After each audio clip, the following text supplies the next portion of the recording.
Hallo en hartlik welkom by hierdie uitsending van Marula Media.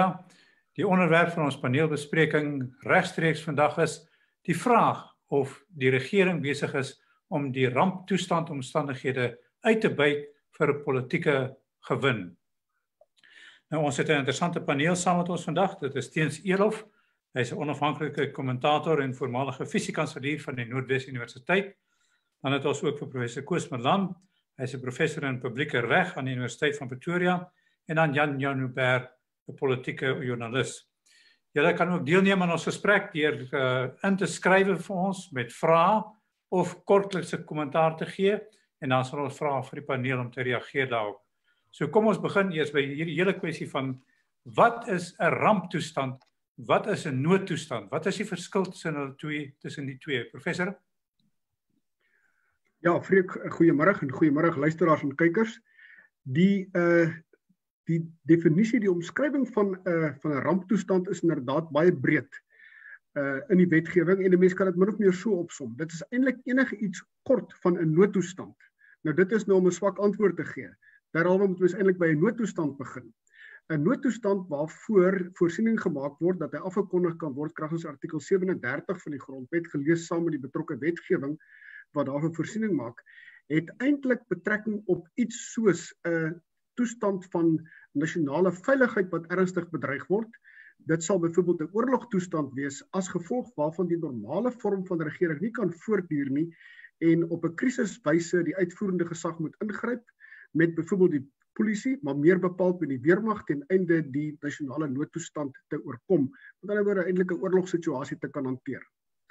Nou daarbenewens het jy dan nou die wet, die rampbestuurswet, wat voorsiening maak eintlik vir enige vorm van voorsienbare of onvoorsienbare ramptoestand wat die gevolg kan wees van 'n natuurramp of trouens enige ander vorm van ramp, anders as dan nou iets soos 'n oorlog of iets in dier voege of 'n nasionale sessie, onwettige sessie of wat ook al, op sterkte waarvan daar dan 'n ramptoestand afgekondig kan word, soos wat ons nou die afgelope 4-5 maande gesien het, wat voorsiening maak vir sekere maatreëls, sekere kritiese krisismaatreëls ten einde die probleme te oorkom. Nou wanneer mense praat van 'n ramptoestand, sal dit gewoonlik iets wees soos oorstroming, iets soos 'n aardbewing, iets soos 'n gesondheidstoestand wat dan uitgeruk het, 'n siektetoestand. Dus hierdie pandemie, met ander woorde, pas hierdie pandemie in daarbey?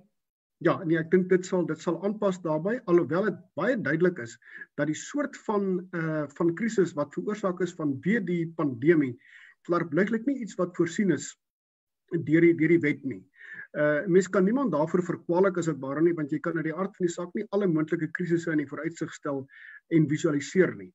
Die naaste wat daar egter gekom kon word aan 'n wet wat vir die huidige situasie moontlik voorsiening kon maak, is inderdaad die rampbestuurswet. Om van die rampbestuurswet gebruik te maak in hierdie omstandighede van die COVID-19 virus is nie per definisie verkeerd nie. Dit is sodat waarvoor die wet voorsiening maak is dat die wet kan inderdaad in 'n ramptoestand, met ander woorde, kan inderdaad slegs afgekondig word in 'n situasie waar ander wetgewing nie daarvoor voorsiening maak nie. Daar is natuurlik verskeie ander wetgewing wat moontlik ook ingespan kan word om vir iets dergeliks voorsiening te maak. Maar wat ons hiermee te doen het is 'n ramptoestand wat baie breed strek, wat die hele ekonomie trouwens raak, wat gesondheidstoestande raak, wat mense se beweging raak, wat sakeondernemings raak ensovoorts, as gevolg waarvan jy juis 'n breed treffende stuk wetgewing nodig het ten einde voorsiening te maak vir 'n taamlik volledige pakket van maatreëls soos wat ons hier het. So ek dink die slotsom sal wees dat die gebruikmaking van die wet vir die afkondiging van die ramptoestand wat ons op die oomblik het, die gebruikmaking as sodanig van die wet, dink ek mens kan die regering as sodanig daarvoor verkwalik nie. Dit is dis die aangewese instrument om van gebruik te maak. Dis natuurlik 'n heeltemal ander vraag of daar korrek in detail gebruik gemaak is van die betrokke instrument, of dit regtig nodig is om verdere maatreëls aan te kondig om die toestand te verleng, maar dis 'n ander vraag. Maar kom ons kom net by baie basiese ding soos die duur byvoorbeeld. Het die regering met ander woorde nou vrye reg om op te tree net soos hy wil van maand tot maand of wat ook al om net aan te gaan met hierdie toestand? Daar's dink ek 2 voorbehoude ten aansien daarvan. In die eerste plek, die regering se eerste afkondiging daarvan is vir 'n tydperk van 3 maande, soos waarvoor die wet in artikel 27 voorsiening maak. By verstryking van die 3 maande kan dit met daaropvolgende tydperke van 'n maand verleng word. Trouwens, daar's geen beperking op die hoeveelheid kere wat dit per maand verleng kan word nie. As dit nodig is om dit vir 24 keer of 25 keer of 50 keer te verleng, kan dit inderdaad gedoen word. En trouwens selfs dit, ofskoon dit op hierdie stadium erg krapperig mag klink, is heeltemal voorsienbaar, want jy kan gekonfronteer word, jy kan te kamp hê met 'n ramp wat inderdaad van lange duur is as gevolg waarvan dit noodsaaklik is om wel op die lange duur van noodmaatreëls gebruik te maak. So dit kan inderdaad heeltemal gebruik word om op die duur vir 'n lang tydperk hierdie maatreëls te verleng. Daar is egter ook 'n ander voorbehou wat hieraan geheg moet word, en dit is dat die maatreëls wat aangekondig word kragtens die wet, wel ek sou sê 2, mens kan dit opdeel in 2.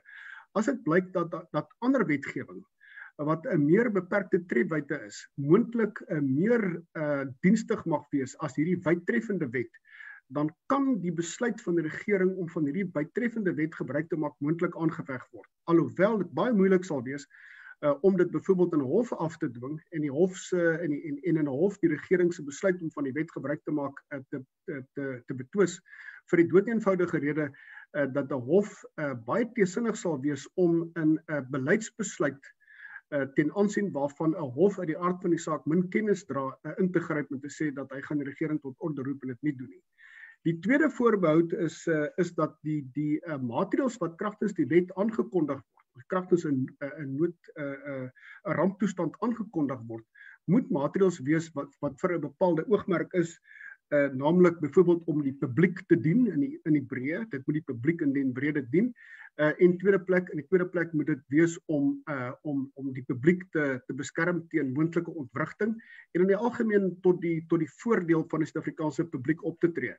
As dit blyk, as daar getuienis blyk te wees dat die maatreëls nie vir daardie doel, maar vir 'n ander doel, vir 'n verborgde doel aangewend mag word om 'n doel wat die regering nie vermeld nie, maar om dit te bevorder, dan kan dit natuurlik ook aangeveg word. Maar ek wil net weer eens sê, ofskoon dit in beginsel aangeveg kan word, byvoorbeeld in 'n hof, wel polities kan dit natuurlik aangeveg word, dit is maklik om 'n politieke argument te tree en heeltemal oortuigende argumente aan te voer. Maar om dit oortuigend in 'n hof aan te voer sal nogal 'n probleem wees, juist vanweer dieselfde ding, naamlik dat 'n hof teesinnig sal wees om in sake van hoë politiek, om dit so te stel, van hoogpolitiek, om daarin in te meng vir die doeteenvoudige rede dat 'n hof sal homself sien as eintlik onbevoeg en nie beskikking oor die nodige deskundige getuienis en deskundige kennis om oor so 'n saak te beslis nie. Wat natuurlik nie beteken dat dit nie aangeveg kan word nie, maar dat dit suksesvol aangeveg kan word, is 'n heel ander vraag, na alle waarskynlikheid nie. Maar daai vraag gaan beslis voor die hof beland, want ons weet van verskillende instansies wat reeds in daai rigting neig. Maar kom ons kom net eers weer terug tot by die basiese dinge. So, in watter mate gee hierdie wetgewing die regering die reg om die gewone burger se vryheid aan bande te lê en word dit omskryf welke vryhede dan prysgegee kan of moet word? Streng gesproke kan regulasies wat aangekondig word kragtens so 'n ramptoestand kan 'n baie breed treffende uitwerking hê op mense se regte in die algemeen. Maar anders as byvoorbeeld kragtens die wet op noodtoestande en kragtens artikel 37 van die grondwet, is daar sekere regte wat nie aangetast mag word nie. Sekere regte wat ook nie opgeskort mag word nie. Dis die eerste plek. En in die tweede plek is dit so dat verskoning selfs indien daar opregte inbreuk gemaak word, sodanige inbreuke steeds regverdig moet word kragtens die grondwet. Met ander woorde, indien enige iemand, en dis nou wat die afgelope tyd gebeur het, indien enige iemand van oordeel is dat enige maatreël wat aangekondig is, of dit nou te doen het met die tabakbedryf of dit nou te doen het met die sake met 'n bepaalde sakesektor, en of dit nou te doen het met mense se bewegingsvryheid, dis nou ervarings wat ons almal die afgelope tyd gehad het, dat enige sodanige maatreëls te veel of oormatig inmeng, onregmatig en onkonstitusioneel inmeng in mense se bewegingsvryheid, handelsvryheid of watter ander reg ook al ter sprake mag wees, dan kan dit natuurlik kragtens die grondwet aangeveg word. Die regering sal in daai omstandighede waarskynlik die volgende doen. Hy sal sê, luister, ek erken dat daar is 'n inbreuk op 'n reg, maar dat die inbreuk is 'n regmatige inbreuk, want ek kan dit regverdig, dit is die artikel wat in hierdie geval ter sprake kom, want ek kan dit regverdig kragtens die beperkingsklausule van die grondwet, wat vervat is in artikel 36, en daar seker bepaalde voorvereistes waaraan voldoen moet word ten einde sodanige inbreuk wel te regverdig, en in baie omstandighede sal die regering na alle waarskynlikheid wel reg kry om dit te kan doen. Nie noodwendig in alle gevalle nie. Dit mag wees dat op 'n baie breë reeks van gronde sekere maatreëls wel ongrondwetlik bevind kan word. So om dit saam te vat, 'n baie breë reeks van regte. Die totaliteit van regte kan eintlik wel op inbreuk gemaak word. Maar al sodanige inbreuke kan aangeveg word as ongrondwetlik en kan moontlik deur 'n hof as ongrondwetlik bevind word. Indien die hof sou bevind dat sodanige inbreuke nie voldoen aan die vereistes vir beperking van grondwetlike regte kragtens artikel 36 nie. Net 'n laaste woord ten aansien hiervan. Mens moet ook onthou dat die inbreuk op regte is natuurlik voortspruitend uit 'n beleidsbesluit in hierdie bepaalde geval, en die beleidsbesluit is in die eerste plek voortspruitend uit die feit dat daar aangevoer word dat die maatreëls aangeneem is ten einde mense se gesondheid te beskerm. Dit prima facie, met ander woorde met die eerste oogopslag, is 'n baie oortuigende argument natuurlik, en weer eens sal 'n hof betreklik skugter wees om sonder meer in te meng en te sê, luister, ons kom sonder meer tot die gevolgtrekking dat hierdie inbreuk is nie regverdigbaar nie. En net laastens ten aansien hiervan, mens moet ook onthou dat 'n ander rede vir waarom 'n hof nie gereedelik sal inmeng nie, is doeteenvoudig om die hof se eie, wat dikwels genoem word, institusionele sekuriteit te beskerm. 'n Hof moet weet dat in die finale instansie hy aangewese is op die uitvoerende gesag om ook sy eie bevele in werking te stel. So 'n hof kan eintlik, al is dit watter hof, nie bekostig om die uitvoerende gesag in dermate te antagoniseer dat die uitvoerende gesag as dit ware vies raak en afwysend raak teenoor die howe en sê, luister, ek gaan my dood eenvoudig aan jou afvee nie. Dit is 'n faktor wat nooit uitdruklik in hof genoem word nie, maar iets waaroor al baie navorsing gedoen is en wat sonder twyfel 'n onderliggende faktor is wat by regsbesluitneming en spesifiek litigasiebesluitneming by uitsprake telkens 'n belangrike rol speel. Maar ingevolge ons grondwet is daar natuurlik die 3 fasette in die samelewing, die howe, die parlement en die uitvoerende gesag, en dan die parlement wat dan 'n soort van 'n oorsigrol moet speel oor die magte van die uitvoerende gesag. Nou in hierdie bepaalde geval is daar geen betrokkenheid van die parlement nie, en daar is parlementslede natuurlik wat suur is en sê, maar ons word nie in hierdie ding geken nie, en daar is hierdie vreemde bevelsraad. Nou wat se ding is dit?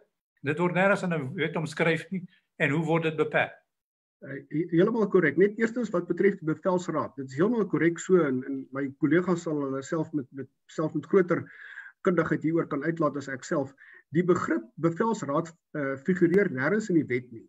Wat as dit ware hier gebeur het, is dat 'n ander instelling, naamlik die kommissie, die komitee, waarvoor in die wet wel voorsiening gemaak word, ek praat oor 'n korreksie, maar ek dink is in artikel 6, wat aanbevelings aan die kabinet kan doen met betrekking tot die bekamping van die ramp, is uit die aard van die saak is eintlik sommer net 'n bynaam gegee deur die regering self, vir watter rede ook al. Miskien omdat hy baie hou van militêre terme of baie kragdadige terme, lyk of hy regtig in beheer is ensovoorts. Nou om die naam te gee is natuurlik polities bevraagtekenbaar, maar is op sigself nie noodwendig verkeerd nie. Wat ook natuurlik gebeur is, streng gesproke het die bevelsraad is hy allerminste bevelsraad, want in die laaste instansie kan hy maar net aanbevelings maak aan die kabinet, en die kabinet is in die finale instansie die instelling wat die besluit neem. So ons het so 'n bietjie van 'n mirage hier, so 'n bietjie van 'n ligspieeling. Die bevelsraad is nie regtig 'n bevelsraad nie. In die finale instansie is dit iets soos, as ek dit so kan noem, 'n aanbevelende kabinetskomitee wat die kabinet maar net gebruik, maar in die finale instansie neem die kabinet wel die besluite. Ek praat dalk nou te veel, maar ons kan wat die parlement betref, ja. Goed, dit is natuurlik die belangrike kwessie van remme en teenwigte, oftewel checks and balances. In Suid-Afrika word daar baie vraagtekens daaroor geplaas. Baie mense is galsterig as hulle remme en teenwigte hoor, maar mens behoort nie te wees nie, want remme en teenwigte is 'n fundamentele grondwetlike realiteit Die vraag is of die remme en teenwigte werk. En die vraag, wat is al daai remme en teenwigte? Nou Freek, jy het genoem dat die parlement is natuurlik veronderstel om 'n oorsigrol te speel en binne die huidige omstandighede is onder andere ten dele vanweë die virus regstreeks, maar tegelykertyd vanweë die streng maatreëls wat aangekondig is dit natuurlik so dat die parlement behalwe vir komitees wat 'n oorsigrol uitoefen en natuurlik kan komitees ook minstens ten dele 'n oorsigrol uitoefen, is dat die parlement se oorsigrol inderdaad ernstig aan bande gelê is. Dit het wel gebeur. Dit is natuurlik nie net iets wat beperk is tot Suid-Afrika nie, maar ook in ander grondwetlike ordes gebeur. Wêreldwyd amper, ook in grondwetlike ordes wat 'n soort van 'n pedigree van 'n demokratiese grondwetlike orde is. So daai check and balance is inderdaad ingekort en dit laat mens met twee ander. Die tweede een wat mens wat gewoonlik nie so opvallend is nie. Maar die eerste een is die howe. Nou wat betref die howe, twee opmerkings. In die een opmerking is ek het dit reeds gemaak, so ek sny dit kort. Dit is dat die howe se vermoë om in te meng is ruim wanneer die hof met 'n tegniese aangeleentheid werk. Wanneer die hof met iets werk wat regtig maklik afbakenbaar is as 'n streng juridiese kwessie. Die oomblik wat dit egter na 'n aangeleentheid toe gaan wat breedstrekkend is en 'n politieke beleidsbesluit impliseer.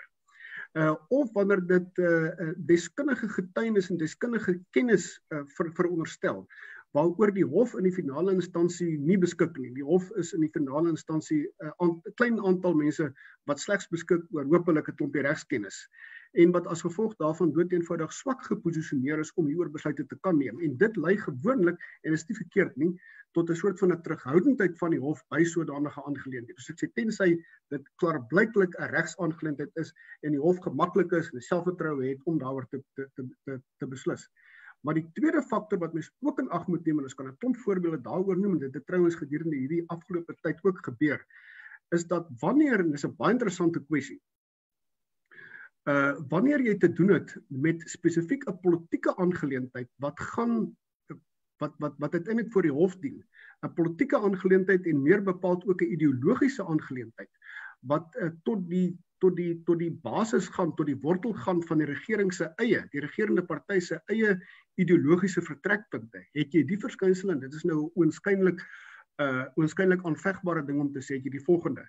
Dit is dat die howe en die uitvoerende gesag en die dominante gedeelte van 'n parlement, naamlik die ANC, is ofskoon daar 'n verdeling is met betrekking tot personeel en met betrekking tot funksies, is hulle ten aansien van ideologiese vertrekpunte en ten aansien van die verbintenis tot die bereiking van sekere ideologiese doelwitte eintlik 'n eenheid. 'n Klomp uitsprake bewys dit. En dit is natuurlik iets wat in sigself amper inherent 'n hof se bevoegdheid as 'n check and balance instelling beperk. Daar is natuurlik ook die hoofstuk 9 instellings, maar ek dink die belangrikste in ons omstandighede wat ons die afgelope tyd gesien het, is dat ofskoon die georganiseerde burgerlike samelewing streng gesproke nie binne 'n grondwetlike orde gedefinieer word as een van die instellings wat vir remme en teenwigte verantwoordelik is nie, het ons die afgelope 3, 4, 5 maande gesien dat juist daardie georganiseerde instellings ten beste geplaas is om as 'n rem en teenwig teen 'n oordadige regering ingespan te word. En ek dink ons kan ons hoed lig inderdaad vir die burgerlike gemeenskap die afgelope tyd en eintlik in alle gedeeltes van die Suid-Afrikaanse samelewing met inbegrip ook van die Afrikaner gedeelte van die Suid-Afrikaanse samelewing wat natuurlik goed georganiseer is, wat homself uitnemend bewys het eintlik as die mees doeltreffende rem en teenwig teen die regering, eintlik meer doeltreffend as die hof en meer doeltreffend as die parlement self. Baie dankie professor vir daardie inleiding sodat ons almal net min of meer tegnies kan verstaan waaroor praat ons. Maar nou gaan ons 'n bietjie meer politiek praat. Dan bring ons ander twee paneellede in. Teens, jy het self gesit daarso by CODESA en jy het gesien hoe die grondwet geskryf word voor jou oë, dat ons 'n regstaat het en dat ons vryhede het as 'n publiek, as 'n individu, en dat hierdie regte eintlik aan die top staan van enige ander ding wat in plaasvind in die land, soos byvoorbeeld uitoefening van politieke regte en so aan. Na jou mening dus, is die hele ramptoestand soos dit bedryf is tot nou toe werklik 'n eerlike en goeie plan om 'n siekte aan te vat, of is daar al bybedoelinge by of iets anderster as dit wat ons voor ons kan sien? Ek dink ek sou sê in die meerderheid is dit 'n eerlike poging om 'n pandemie te bestuur. Ek dink die mediese advies wat geneem is, wat nie altyd aanvaar is nie. Natuurlik die mediese praat ook nie altyd een mond nie. So ek nog steeds die regering die voordeel van die twyfel breed weggee dat dit bedoel was om die sterftes te beperk ensovoorts. Ek dink daar's 2 of 3 dinge wat aan die ander kant van daai balans staan. En die eerste is, ek dink dat sommige ministers en individue en 'n klompie van hierdie bevelsraad se lede wat uit die weermag deel kom, het dit gesien as 'n lekker moontlikheid om nou 'n bietjie beheer uit te oefen en mense op hulle plek te sit. En ek dink minister Cele is die beste voorbeeld daarvan, maar daar's 'n paar ander ook. So ek dink nie dit was aanvanklik dit is die doel nie, maar ek dink dit het die geleentheid geskep dat daar 'n bietjie van 'n autoritaire soort van manier na vore gekom het. Dit is die een saak. Die tweede saak is daar sekere ideologiese persoonlike sienings. Toe Prof Malan nou praat dat 'n hof sal sê as hierdie ramptoestand met bybedoelings gebruik word, het ek onmiddellik gedink aan minister Dlamini Zuma en tot 'n mate minister Mkhize wat eintlik die noodtoestand se verbod op tabak wou gebruik om mense te dwing om op te rook. Wat my betref presies nie die doel van die ramptoestand is nie. En ek was verstom dat met die uitsondering miskien van British American Tobacco die vorige hofsaake nooit daai enkele argument genoem het en ook dat dit 'n wetlike reg is om te kies of jy wil rook nie. So ek dink daar is 'n ideologiese oordeel wat misbruik word, maar dis kleiner. Ek dink oor die algemeen is dit 'n positiewe doel. Daar kan gepraat word hoe lank moes dit gewees het of hoe lank moet dit wees? Moes ons vroeër na vlak 2 toe gegaan het? Ek dink dis debatteerbaar. Ek dink daar's wel goeie getuienis oor die hele spektrum, vreek dat ons waarskynlik dele van die ekonomie amper onherstelbaar beskadig het, of ten minste so beskadig het dat dit baie lank gaan vat voor hulle gaan regkom, en dele van die ekonomie is steeds nie oop, ek dink, maar toerisme plaaslik is nou ook nog nie internasionaal nie, dit hang natuurlik nie van ons af nie. So ek sal, om het saam te vat sê, ek dink in geheel, in die meerderheid gevalle was dit 'n eerlike poging, miskien 'n oorywerige poging in gevalle, om lewens te red. Ek dink eers later die balans tussen lewensred en lewensmiddele te hou. Dan livelihoods, soos die Engelse sê, het meer 'n balans gekry, maar ek dink daar het 'n bietjie van autokrasie ingetree, dat hier en daar ook regulasies ingekom wat net nie verstaanbaar is nie, wat ook teenoor mekaar gestel is. Ek dink die hele kwessie dat jy in 'n restaurant kan gaan sit en kuier met 4 vriende, maar jy mag nie 3 vriende na jou huis toe nooi nie, is een van daai. Dis amper 'n onbedoelde gevolg. En dan iets wat vir my baie sterk duidelik is, dat die ramptoestand kan nie en behoort nie gebruik te word om 'n vooroordeel van 'n minister oor tabak of oor drank te gebruik om mense te dwing op te rook of op te drink. Die drankkwessie spreek dit net vinnig 'n bietjie aan, want ek wil dit 'n bietjie verder uitbou ook. Kyk, ek kan die argument verstaan dat in die eerste plek is drank verbied die eerste keer, omdat die argument was dat mense is meer onverantwoordelik as hulle bietjie beneveld raak. Hulle het nie soveel dissipline en selfdissipline meer nie. Ek kan ook die argument gevat het, of ek het dit gevat, dat mense, as daar drank is daar meer motorongelukke en trauma gevalle, mense raak op loop daarmee. Ek dink, so ek het daarmee saamgegaan vir 'n sekere tydperk. Ek dink wel dat die tweede keer toe dit gedoen was,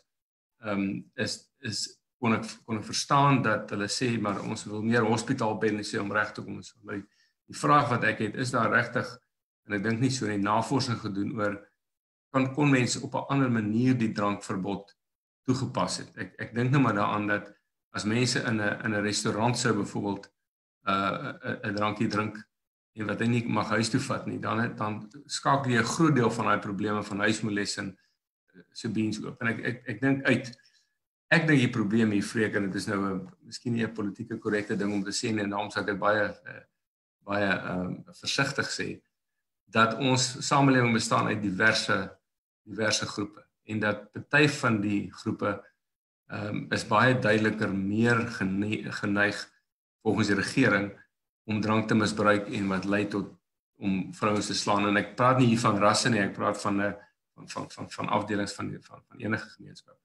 En hulle moes maar 'n wet maak wat vir die laagste gemeene deler geld. Ek dink dis hoekom die drankverbod tweede keer teruggekom het. Ek dink steeds dit kon meer genuanceerd gedoen het en die hele kwessie van lewens en lewensmiddele kon beter gebalanseer gewees het as ons byvoorbeeld kyk na die wynbedryf. Beslis, as 'n mens daarna kyk, dan is dit duidelik dat 'n hele bedryf saam met allerlei ander maatskappye in die waardeketting letterlik omtrent verwoes is en dat dit 4 tot 5 jaar of langer gaan vat voordat dit herstel kan word. En intussen tyd is mense op straat, soos waarskynlik in die rigting van 21.000 mense alreeds wat hulle werk verloor het, net as gevolg van die verbod op drank, omdat hy verkope nie kan kom nie.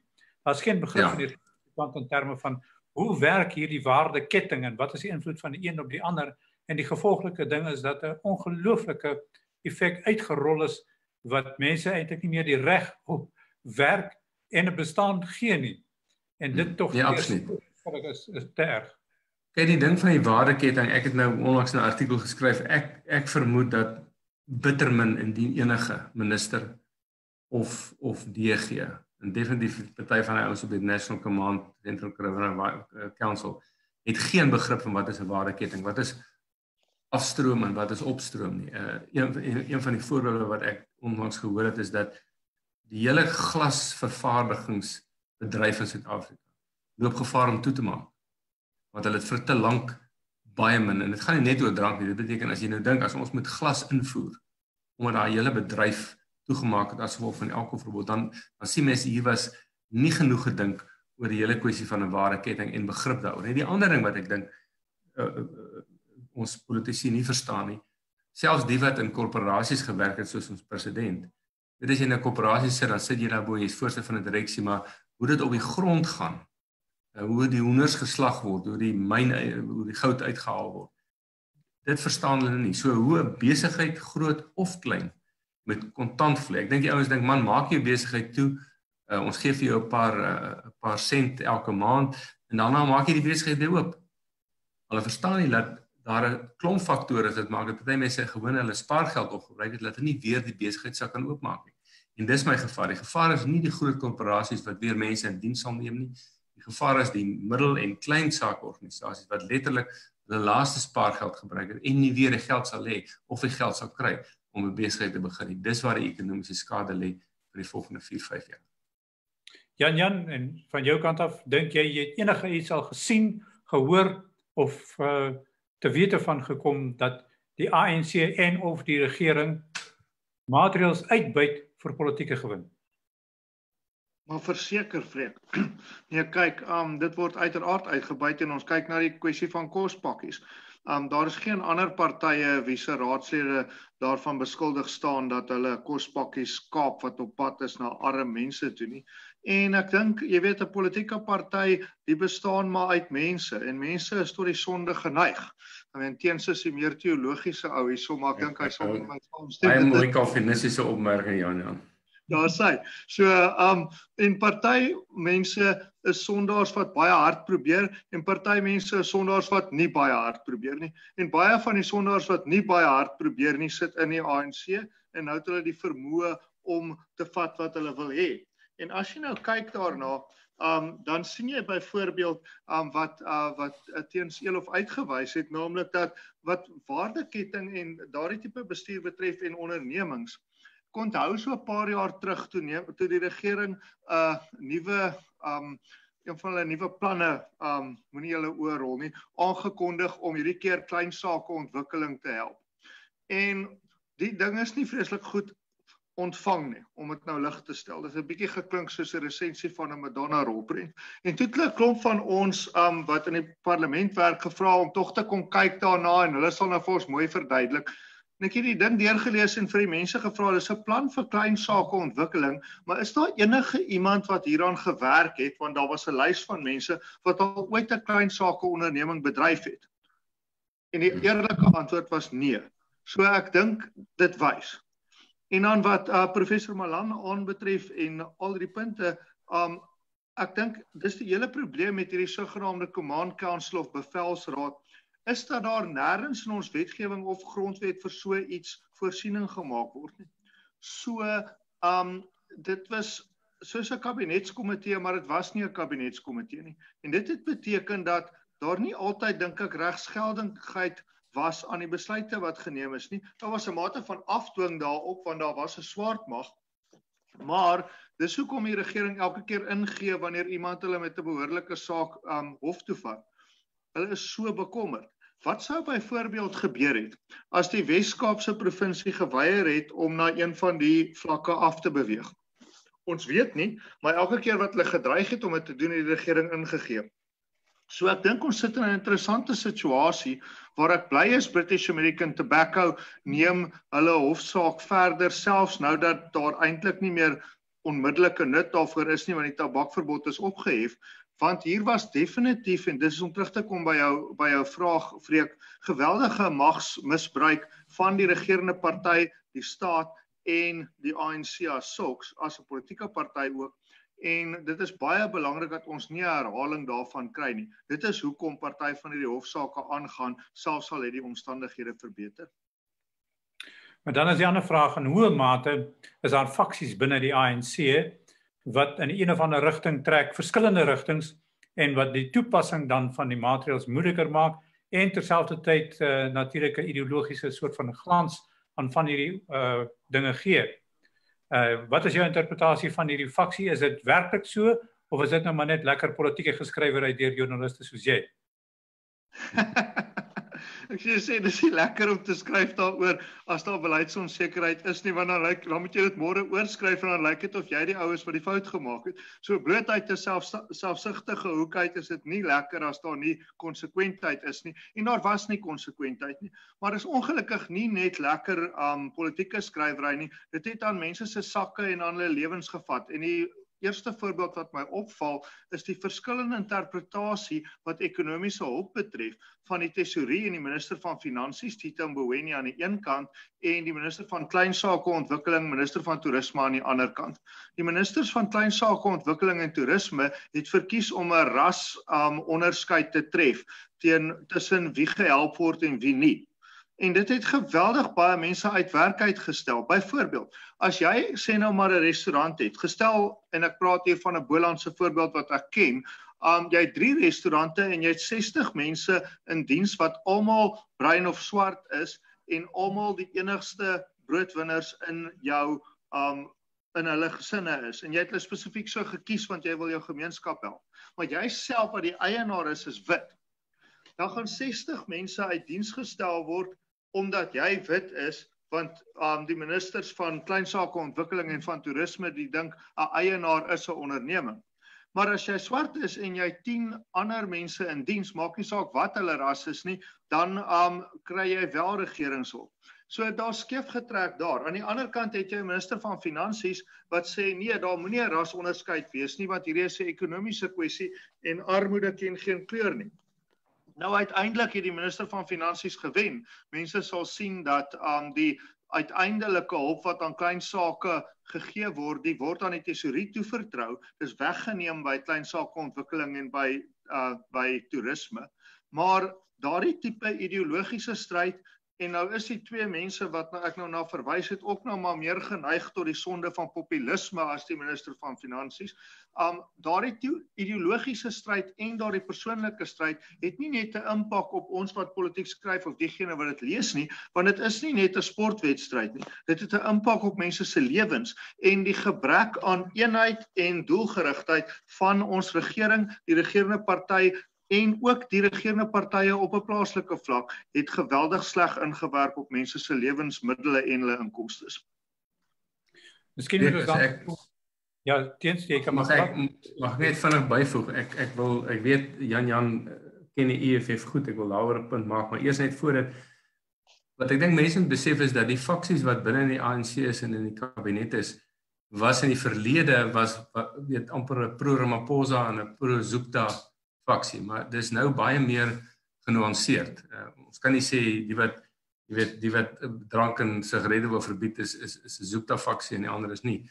Ek dink daar's so 3 of 4 soort van faksies daar. Die eerste is die Ramaphosa groep wat ek dink in die middel sit, soos die president. Die tweede is ek wil amper sê die medies gesondheidsgroep, wat alle koste in teen wil en dank net wil lewens red en nooit wil gesê word, jy het soos met vigs met die lewens van ons mense gespeel nie. Dan kry jy 'n groep wat ek dink hulle verlekker in die beheer wat hulle kry, die sekurokrate. En dan vierdens kry mense 'n klomp wat sit in aas, maar wat ook dink ons kan hierdie krisis gebruik as 'n manier om radical economic transformation deur te druk. En ek sien weer vandag die minister van Finansies het gepraat oor die noodsaaklike van strukturele verandering. Hulle sien dit ook, maar net van die hele kant af. So dis net maar 4 groepe en hulle kan oor sekere goed saamstem, maar hulle kan oor ander goed weer verskil. So ek dink ons moet verstaan, dit het ander foutlyne eintlik in 'n sekere sin na vore gebring.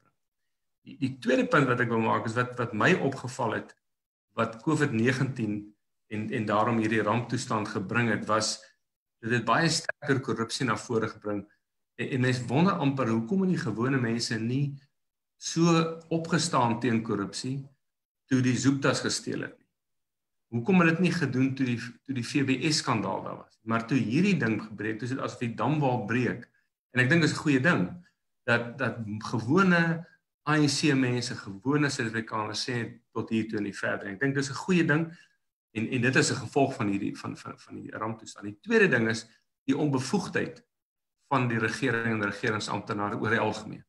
En ek dink daar is Lindiwe Zulu die teks dat dit net haar departement is net totaal, ek weet nie van goeie onbruikbare useless wat betref verspreiding van goed. Hulle die hele kwessie met kleuterskole, privaat kleuterskole het opgeding is. En sy stel nie belang daaraan om 'n goeie bestuur te hê. Ek dink die korrupsie en die onbevoegdheid wat nou die gevolg is van lang jare van regstellende aksie op 'n verkeerde manier, van kaderontplooiing, van toeëiening, van swart ekonomiese bemagtiging, het eintlik nou teruggekom en byt die hele land nou op 'n plek waar dit seer maak. Dis die tweede punt. Nou die derde punt wil ek net sê, ek sou graag wil hoor wat Jan sê, maar dit is my interessant die EFF, hoe dat hulle die saak bestuur of nie bestuur nie. Hulle is baie laer profiel. Jy weet daar's nie elke nou 'n nuuskonferensie nie. Ek dink dalk nou in vlak 2 gaan hulle weer 'n bietjie begin doen. Maar hulle was oor die algemeen taamlik wat is die woord? Hulle was taamlik ongekompliseerd om te sê noodtoestand of 'n ramptoestand so lank as moontlik, lewensred, niks van die ekonomie nie. En ek vermoed dat, en dis wat ek by Jan wil hoor, dat dit eintlik hulle verkiesingsveld tog gaan wees. Ons, die EFF, was die mense wat die lewens gespaar het. Julle die ANC en die DA en die mense se lewens. Daar's 5000 mense dood, 7000 nou al, en dis julle skuld. Dis al wat ek kan verstaan, want dit klink vir my tog asof hulle eintlik 'n bietjie irrasioneel daaroor is. Maar ek sal graag hoor wat Jan sê as jy nie. Maar hulle sluit seker ook dan in daardie mate aan by die vierde groep wat jy genoem het, een wat werklik ingrypende ekonomiese hervorming in 'n sekere rigting wil bewerkstellig. Jan? Ja, ek dink jy kan die EFF se gedrag in hierdie tyd op 3 maniere antwoord. Die eerste is, hulle was nie so stil as wat mense dink nie. Hulle was net in die gemeenskappe in waar die media nie eintlik kom nie. Hulle was baie hard aan die organiseer op grondvlak. Ek is nou vir my sondes ingeteken op al hulle groepe. So daarvoor moet jy omtrent 3 volumes 'n dag neem as jy wit is, maar jy moet ingelig bly, so jy doen dit nou maar. En hulle is erg aan die organiseer op grondvlak. Mense moet maar kyk in die munisipale verkiesings. Ek dink hulle gaan 'n verrassing kry vir die hoeveelheid EFF kiesers wat gaan stem. Hulle het hulle partyorganisasie baie opgeskerp. Tweedens, teens is jy heeltemal in die kol. Hulle het duidelik 'n strategiese besluit geneem dat waar die ander politieke partye gaan veg vir die oopmaak van die hele proses, gaan hulle sê lewens moet gespaar word. Black Lives Matter. Voor Black Lives nog gematter het of voordat dit nou so bekende slagspreuk geraak het. Hulle het daarop gewerk dat daar baie meer mense gaan doodgaan. Om een of ander rede het daar nie so baie mense in Suid-Afrika doodgegaan as wat verwag is nie. En daaroor kan daar ook verskriklik baie redes wees en kan verstaan net om myself hier te dek. Natuurlik kan dit wees dat daar verkeerd getoets is, dat daar verkeerd getel is ensovoort. Die punt is dit was nie die kataklismiese gemors wat die EFF verwag het dit sou wees nie. So van die begin af het hulle gesê mense moet op grond van ras, hulle moet vir ons sê hoe sien mense dood op grond van ras. Jy weet hoeveel swart mense, hoeveel bruin, hoeveel Indiër, hoeveel wit. En die regering wou dit nooit doen nie. En nou dat die getalle nie so groot is nie, nou is die regering eintlik bereid om dit te doen. Maar jy kon sien dit was 'n geweldige stryd en dit is en mense sien in die wit gesprek nogal baie 'n bietjie van 'n onbegrip hiervoor. Dit is hoekom die regering so ongelooflik bang was om die ekonomie te vroeg oop te stel. Want as daar 'n kataklismiese gemors gekom het met die getal mense wat dood was, dan gegee die Suid-Afrikaanse bevolkingssamenstelling sou dit 'n klomp swart mense gewees het en hulle sou reg in die hande van die EFF ingespeel het. Die derde punt met die EFF is dat daar 'n baie groot verandering blyk te gekom het in verband met die intree van internasionale organisasies om ons skuldsituasie aan te spreek. Ek was baie verbaas dat Floyd Shivambu so half bereid was om, hy is nie dat hy saamstem nie, maar hulle skree nie blou moord of swart moord of wat hulle ook al skree, net omdat die IMF en die Wêreldbank ingetree het nie. En ek dink daar was nogal 'n groot verandering aan die EFF kant dat hulle het gesê dit hang af van die ooreenkomste wat bereik word. So wat die EFF aanbetref, ja, ek dink hulle het die situasie misgelees, veral op die feit dat hulle gedink het daar gaan baie meer swart mense doodgaan. En nou moet hulle in die game inkom, want die game is nou anderster as wat hulle gedink het dit gaan wees. So teens ek stem eintlik saam met jou, daar is net meer detail daaroor. Dankie. Goed, en dan wat die DA, as jy net vinnig Jan kan praat daaroor in watter mate het die verloop van die bestuur van hierdie pandemie invloed gehad, positief of negatief vir die DA se toekoms en sy politieke verwagtinge? Ja, jy weet die DA se toekoms en politieke verwagtinge is soos 'n ek weet nie, soos 'n baie absurde kaleidoskoop, jy weet, daar's soveel dinge wat daarop inwerk. So ek dink hulle toekomsverwagtinge en hulle en al hulle dingetjies, die gaan baie verskillend uitspeel in verskillende provinsies. Die kusprovinsies is die DA in 'n baie goeie toestand, die binnelandse provinsies glad nie. So ek dink ons gaan sien dat daar twee modelle gaan wees waar volgens dit gaan ontwikkel en dit gaan nie net op COVID-19 wees nie. Wat COVID-19 aanbetref het die DA dink ek baie goed gedoen, omdat eerstens hulle genoeg geld gehad het om telkens die regering te dreig met die hof. Was dit nie vir haarkappers nie, was dit vir wynboere, was dit vir die een of die ander bedryf en daai bedrywe sal dit onthou. En ek dink die ander oppositiepartye sou dit graag wou doen, maar hulle het nie die hulpbronne nie, want hulle is net nie groot genoeg nie. Dan tweedens, hier in die Weskaap het die Weskaapse regering werklik waar die COVID-19 kwessie in 'n ander sonnestelsel beter hanteer as enige ander provinsies. Hier is geen sprake by enige van die 27 DA munisipaliteite van die 30 of provinsiale is daar in hierdie stadium nie eens 'n bewering van korrupsie nie. Die twee munisipaliteite waar ons wel beweringe van korrupsie het, is Matsikama en Cederberg. Dit is twee van die 3 munisipaliteite wat deur die ANC bestuur word.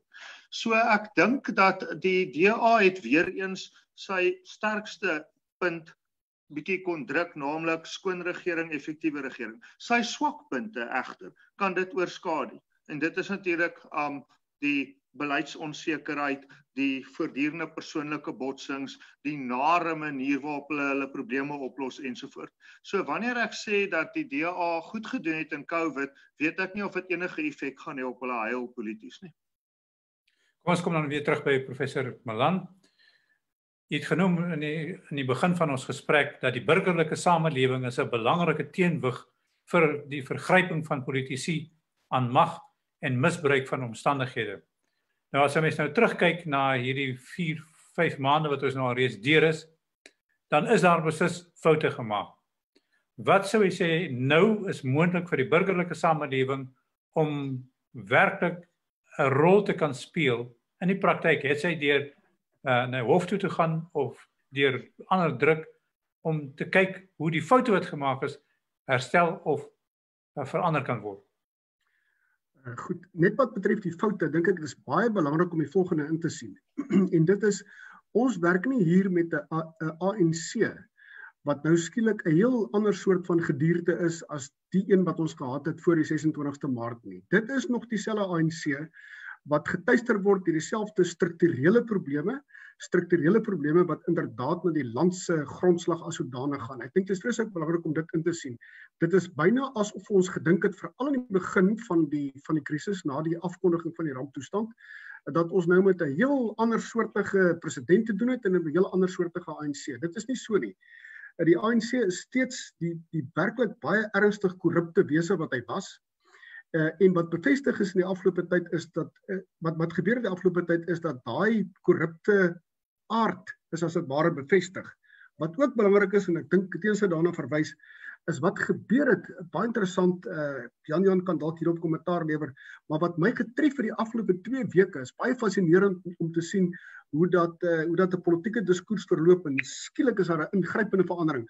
En wat gebeur in die afgelope 2 weke is dat daar 'n konsensus ontstaan onder ons politieke kommentators dat daar eintlik nie regtig iets gedoen kan word met betrekking tot die korrupsie nie.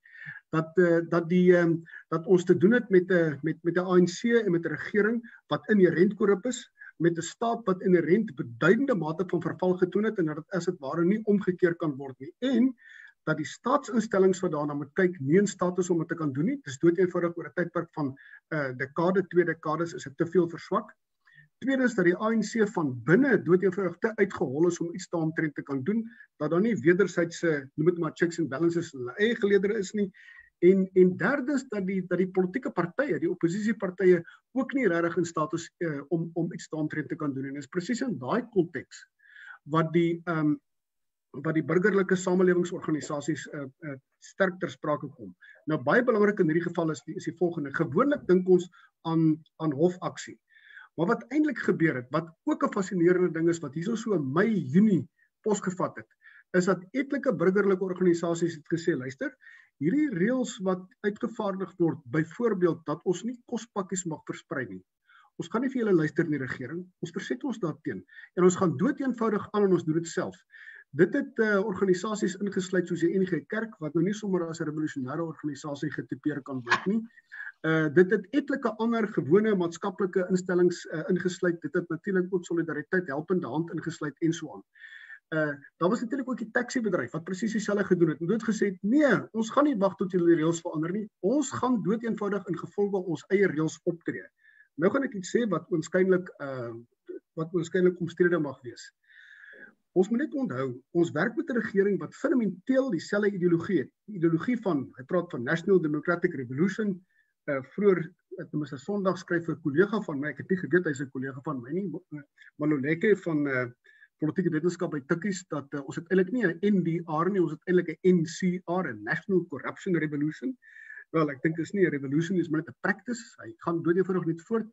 Hoe tree jy daarteen op? Jy tree daarteen op, en dis nou die oënskynlik omstrede stelling, deur te sê, luister, die regering het inderdaad in beduidende mate opgehou om 'n regering te wees, want hy regeer nie vir die publieke vir die publiek as geheel nie. Hy regeer ook nie eers vir die swart publiek as geheel nie. Hy regeer doeteenvoudig net, as mens die woord regeer verkeerdelik wil gebruik, hy tree doeteenvoudig op in die belang van 'n klein elite wat binne die ANC en in sy omstreke as dit ware gevoed word. Dis 'n klein elitistiese en fundamenteel baie erg korrupte en gevolglik misdadige groepering wat as dit ware in beheer van die land is. En in die lig daarvan is byvoorbeeld iets soos belasting kry 'n totaal ander betekenis. Het ons nog regtig belasting as belasting vir daai doel aangewend word om as dit ware die brandstof van so 'n instelling te wees? Of het dit dan 'n ander betekenis? Het dit dan die betekenis eerder van iets soos 'n statutêr gemagtigde diefstal, ontneming van mense se bates om hierdie klein elite te finansier? En teen daai agtergrond is dit baie belangrik, dink ek, dat burgerlike organisasies eerste plek moet organiseer. 'n Burgerlike samelewing bestaan by grasie van organisasie. Mense moet self organiseer, of dit nou die media is, en of dit nou 'n vrouorganisasie is en 'n maatskaplike organisasie is, kulturele organisasies, AfriForum, wie ook al, in watter gemeenskappe, dit maak nie saak nie, moet hulle self deeglik organiseer en eintlik bepaalde fases, bepaalde gedeeltes van optrede, as dit ware autonoom maak en binne daai autonome gedeeltes los van die regering as dit ware autonoom begin optree ingevolge hulle eie norme. Dit is waarmee jy eintlik te doen het as jy te doen het met 'n gesonde burgerlike samelewing.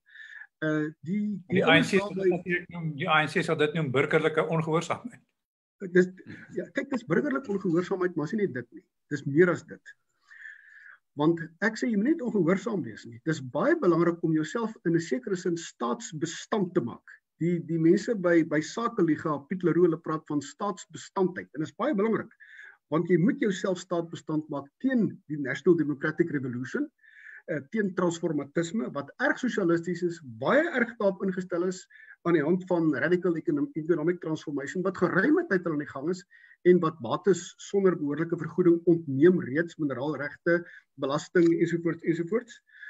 Om jou as daarteen te verset en op jou staatsbestand te maak en as dit ware sekere sektore, ekonomies, selfs territoriaal, korporatief, doodeenvoudig in toenemende mate autonoom, en om die harde woord te gebruik, as dit ware onafhanklik van die regering te maak en op die wyse die regering as dit ware terug te stoot.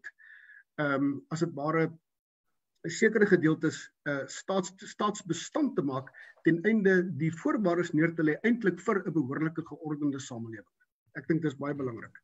Goed, Teens, en dan by jou, jy het voorheen geskrywe dat jy altyd sulke punte gegee het vir die regering deur verloop van jare. Op grond van politiek, ekonomie en maatskaplike omstandighede, dan gee jy vir hulle punte. So aan die einde van Zuma se tydperk was die punte redelik laag, maar ek verstaan, jy is ook nou nie so gelukkig soos wat dit nou staan nie, en dat president Ramaphosa ook nie 'n baie goeie telling by jou kry nie. Gee ons net 'n bietjie insig in. Ek gaan kort wees, ons tyd word min. Dit was maar 'n artikel wat ek geskryf het onlangs om te wys waar staan ons. Ek het eintlik vir myself gevra as mense nou bokant COVID se moeilikheid uitstyg, hoe staan die groot komponente, waar is ons bates in polities, ekonomies en maatskaplik. En toe ek besef dat die punt wat ek toegeken het sedert 1998 het van 'n 8 byvoorbeeld polities vir die oorgang tot by 'n 5 gedaal in die Zuma tyd, in 2016 opgehou, daarmee die ekonomie het geëindig hier by 'n 4 en die maatskaplike omgewing, behuising, onderwys en so ook by 'n 4. En toe ek nou kyk waar staan ons nou, en dit is nie soseer om die persoon Zuma met die persoon Ramaphosa te vergelyk, maar die land waar hy nou staan, toe ek eintlik tot my eie verrassing en skok agtergekom dat ek kan nie meer 'n 5 gee nie, want ek dink ons het minder van 'n mislukte staat gehad en minder korrupsie, ten minste sigbaar gehad in 2016 as nou. So daai 5 het 'n 4 geword. Die ekonomie is baie swakker daaraan toe. Die geld is op. Dit het 'n 2 geword en die maatskaplik gaan net erger want die hele plaaslike owerheidsstruktuur het in mekaar geplof met die uitsondering van die Weskaap. En toe het ek maar net gesê, liewe leser, dit blyk dus dat ons is swakker daaraan toe as onder die Zuma era. Nou ek moet dit net sê dat ek het nie die regeerstyl of die persoon van die twee presidente vergelyk, maar eerder die omstandighede waar ons was in die Zuma era. En natuurlik het ek ook gesê dat baie hiervan is geërf deur die Zuma, deur die Ramaphosa era en dit het erger geword wat nie sy skuld is, maar die vraag is, het hy genoeg gedoen om dit te stop? En ek het dit daarby gelaat dat die Engelse spreekwoord sê, come with the elder, come with the man. Hier is hier, maar ek weet nie waar is die man. Ek sien in navorsing wat vandag vrygestel is deur die Universiteit van Johannesburg en dan ook die Raad vir Geesteswetenskaplike Navorsing, dat die steun vir Ramaphosa vir die president redelik afgeneem het. Sedert die begin van hierdie inperkingstydperk tot nou toe het gedaal met 24 persentasiepunte. En die meerderheid van die mense, lyk vir my, is ongemaklik, maar is nog bereid om die ANC of die regering die mag te gee om wanneer dit oor lewens gaan wel optrede te doen. Maar dit is duidelik dat daar in die algemeen 'n negatiewe soort van gevoel ontwikkel en dat dit verdiep en dat 'n mens miskien nader kom aan wat jy sê 'n mislukte staat indien nie 'n rampokker staat nie. Kyk, ek dink dis baie moeilik om te veralgemeen oor 'n mislukte staat. Ek het net die punt gemaak toe ek in 2015 'n boek geskryf wat nou Suid-Afrika ek nou die internasionale definisie gekry het. My standpunt was toe ons het nie 'n mislukte staat nie. Ons het hoogstens 'n mislukkende staat op sekere vlakke. Maar ek het nou die punt gemaak dat ons staat het op party plekke reeds misluk. Hy is nie meer mislukkend nie. Hy het reeds misluk veral op plaaslike gebied, maar ek dink die Departement van Maatskaplike Ontwikkeling is 'n ander voorbeeld op provinsiale en nasionale gebied. En dat dit gaan uiteindelik maak dat wat Koos gesê het dat ons met ons staatsbestand maak. Natuurlik as daar wetgewing is wat jou dwing, wat jou geld vat ensovoorts, dan word dit moeiliker. Ten slotte kan ek miskien maar net sê ek dink 'n mens moet in hierdie tyd moet jy die punt wat Koos gemaak het oor burgerlike samelewings georganiseer en so, maar mens moet ook die oog hou want ons is ongelukkig geneig om in rasse terme te dink, ons en hulle. En veral nou Marula Media se kykers en luisteraars. Moet mens besef mense het meer as een identiteit. Jy het 'n kultuuridentiteit, taal wat Afrikaans is, daar moet jy organiseer. Maar jy het ook 'n identiteit as 'n Suid-Afrikaner. En jy moet kyk wie anders in die politieke omgewing deel sekere waardes met jou, want jy kan nie net vir een party stem wat sê ons gaan 'n nuwe tuisland begin of ons gaan hierdie doen nie. Jy moet ook kyk na jou hele kwessie van Christendom. Jy deel ook 'n Christelike identiteit met baie mense in die land, met baie swart mense ook in die land. En ek dink ek sou pleit vir 'n balans tussen daai identiteite, wanneer die geskiedenis het vir ons almal gewys dat as mens een van daai identiteite verabsoluteer ten koste van ander, dan is daar moeilikheid. So ek dink Suid-Afrikaners het die uitdaging voor hulle om te onderskei waar verskil ons, waar stem ons saam, en dit is nie altyd langs rasse of selfs kultuurlyne. Jan, en dan so laaste woord van jou. Wat verwag jy in die volgende klompie maande gaan ons weer sit met hierdie strafmaatreëls of gaan ons by 'n punt kom dat dit opgehef word? Ek dink ons gaan by 'n punt kom dat dit opgehef gaan word. Ek dink in dele van hierdie provinsie waarin ek woon, steur die mense hulle baie lankal al nie daaraan nie. Ek gaan maar nie myself te veel hierso in die voet skiet deur te sê wat rondom my gebeur nie, want dan sal ek dalk net aandadig gaan die oortreding van hierdie heilige noodregulasies. Maar dit sal baie goed wees, baie goed. Jammer Koos? Nee, ek sê dit sal baie goed wees. Ek sal ja nee, kyk, die Weskaap is maar opposisie wêreld en jy kan dit sien aan hoe die mense optree. Ek sit hier so by vriende van my en nie 30 cm van my af nie is 'n groot boks wyn. Ek dink die Weskaap doen maar wat die Weskaap doen.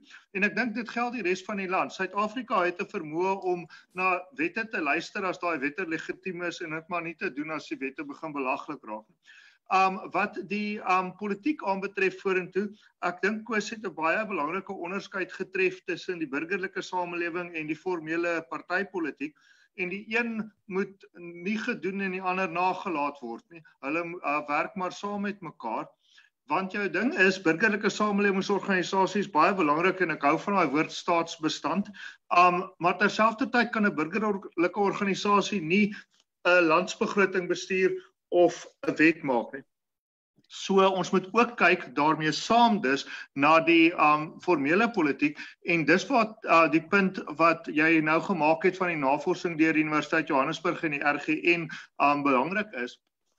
Die vraag is, hoekom sal mense dan nou nog steeds die ANC die voordeel van die twyfel gee al gaan dit so sleg? En die punt is, omdat soos Bill Clinton gesê het, in die politiek is dit altyd compared to what?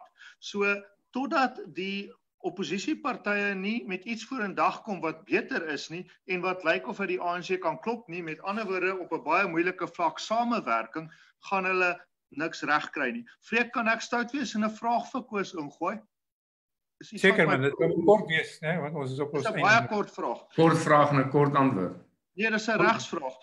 Ons sit met 298.000 mense wat gearresteer is in terme van die regulasies en wat reeds in die hof verskyn het. In hierdie stadium gaan daai mense kriminele rekords kry. Wat kan gedoen word dat 300.000 mense nie kriminele rekords kry nie? Is dit moontlik om van hierdie goed, en ek ken nie die Afrikaanse term nie, maar soort van retrospektief na misdemeanors te verander? Ja, die proses hoef na die beste van my wete is op 2 maniere reeds in die gang. In die eerste instansie deurdat van die goed na die beste van my wete reeds gedekriminaliseer is, en tweedens 'n enorme klomp van daai sake is doodeenvoudig teruggetrek. Doodeenvoudig omdat die strafregstelsel dit nie kan hanteer nie. Dit moet ook meer as die antwoorde op. Mag ek dalk iets byvoeg? Seker. Ek dink wat ons sien met die toestand, die stand van demokrasie in Suid-Afrika is dat ons het al die formele prosedures van demokrasie, maar daadwerklik het ons eintlik nie werklike demokratiese stelsel nie. Vir die doodeenvoudige rede dat vanweë die feit onder andere, dis 'n belangrike faktor, dat die regering maatskaplike toelaas betaal, ons almal se geld oorbetaal. Koop hy doodeenvoudig, om die woord te gebruik, koop hy mense om vir hom te stem, wat 'n baie ernstige inbreuk maak op die werklike gehalte van die demokrasie as gevolg waarvan jy inherent eintlik 'n geskonde demokrasie het wat baie moeilik kan kwalifiseer as 'n werklike demokratiese opset. Wat natuurlik impliseer dat jy eintlik 'n ander grondwetlike orde reeds in plek het as wat jy in 2005 en so aan gehad het. Ek werk so 'n bietjie op die verskynsel van konstitusionele verandering, hoe dat jy in weerwil van die feit dat jy nie grondwetlike veranderings kan kry van die teks nie, die daadwerklike konstitusie reeds ingrypend al verander het, onder andere deurdat die regering 'n enorme klomp mag prys gee aan 'n verskeidenheid van burgerlike instellings wat doodeenvoudig op praktiese grondslag op bepaalde plekke, in bepaalde bedrywe, in bepaalde sektore met betrekking tot bepaalde korporatiewe funksies eintlik die daadwerklike regerings word. En dis 'n baie belangrike ding wat in die regsnavorsing dikwels nie raak gesien word nie, en wat politieke kommentators dikwels nie na kyk nie, en ek kan die mense nie verkwalik nie, want dit lyk na 'n regsaangeleentheid, en as gevolg daarvan kry dit glad nie aandag nie. Maar dit is wat inderdaad in Suid-Afrika al gebeur het. Ons het 'n beduidende verskywing vanweë konstitusionele veranderings wat plaasgevind het, wat nie gereflekteer word in die teks nie, maar ons het nou sodat ons hier sit 'n ingrypend ander daadwerklike konstitusie as wat die grondwet se bepaling suggereer. En burgerlike organisasies bring juist dit teweeg. Baie dankie professor Koos Malan, en dan ook aan Teens en aan Jan, baie dankie vir julle deelname. Dit was 'n lekker gesprek geweest. En ons hoop dat dit gee daar 'n bietjie meer perspektief aan ons kykers. En verder, geniet hy glasie wyn. Totsiens. Dankie Fred.